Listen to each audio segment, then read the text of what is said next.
في عضو في جسم الانسان من حرفين، لو عكسنا الحرفين ده هيتقلب لعضو تاني. ايه هو العضو ده؟ ثانية. انت بتضحك على ايه؟ حاجة كده بس. حاجه افتكرتها. ماشي. ثانية. حاجة في جسم الإنسان، ولد أو بنت ولا في ايوه في جسم اي بني ادم، اي بني ادم ربنا خلقه.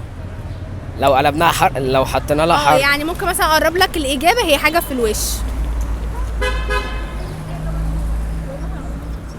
حاجه في جسم الانسان لو عكسنا الحرفين هيتقلب لعضو تاني. مناخير.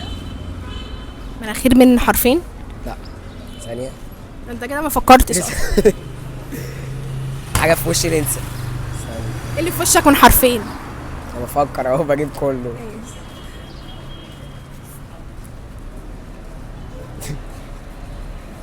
من 3.